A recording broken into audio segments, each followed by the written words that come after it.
Ons gaan lekker saam gesels en saam bid. Dankie dat jy ingeskakel het by ons begeleide gebed vandag. Ek wil graag vir jou teks lees hier in Matteus 18 vers 15 tot 17. Dit gaan oor konflik en oor spanning in verhoudings. Nou ek weet nie waar staan jy tans met mense nie, maar jong, so elke nou en dan duik 'n ding op wat ons moet hanteer en die Bybel gee vir my en jou goeie leiding. Kom ons lees dit saam. As jou broer teen jou sondig gaan wys hom sy fout uit, onder 4 oë. As hy na jou luister, het jy jou broer teruggewen.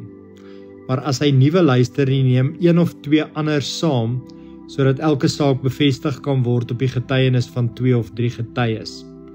As hy na hulle weier om te luister, sê dit vir die gemeente. En as hy ook nie na die gemeente luister nie, moet jy hom beskou as iemand buite die geloof, as 'n heiden en 'n tollenaar. Ek hou so van hierdie leiding wat die Here ons gee ten opsigte van verhoudings en ons moet dit ter harte neem. Ek wil jou vra dat ons nou vir 30 sekondes saam gaan bid oor hierdie teks en vra dat die Here ons gedagtes rig na bo en na sy woord. Toe kom ons bid saam.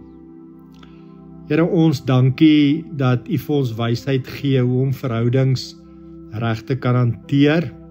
Here, ons bid vir 'n hart van vergifnis en nederigheid wanneer daar enige vorm van konflik opduik in ons lewens.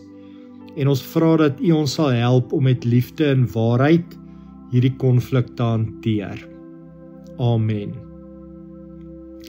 Jesus wys ons hier dat om gesonde verhoudings te hê, beteken dit jy gaan daai verhoudings moet beskerm. En wanneer iemand teen my en jou sondig, moet ons nie oor hulle skinder of wraak probeer neem nie, maar reguit met hulle praat. As hulle dan nie luister nie, is daar 'n proses om dit met ander gelowiges te hanteer.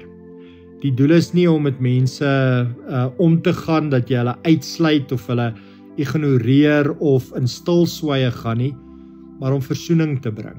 Selfs wanneer iemand hardkoppig bly, moet ons onthou hoe Jesus tollenare en heidene hanteer het en hoe hy dit gedoen. Hy het dit gedoen met liefde en die begeerte om hulle terug te wen.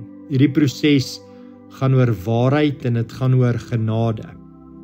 So hier's 'n vraag waarop ek en jy kan reflekteer vir so oomblik in stilte. Hier is die vraag: hoe kan ek konflik in my lewe op 'n Bybelse manier hanteer? Na aanleiding van hierdie Matteus 18 teks, hoe kan ek en jy, en miskien is jy tans in konflik of in 'n rusie of 'n argument betrokke en daar's tweespalk, dink bietjie, hoe kan jy na aanleiding van die woord hierdie konflik met hierdie persoon opneem?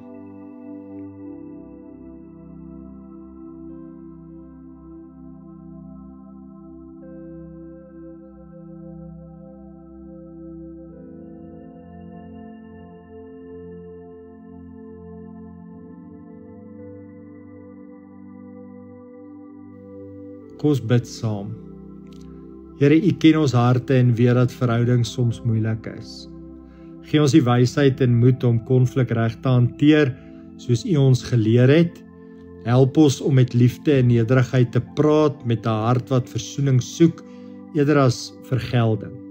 Leer ons om waarheid en genade saam te bring, sodat ons U liefde in alle situasies kan weerspieël. In Jesus se naam.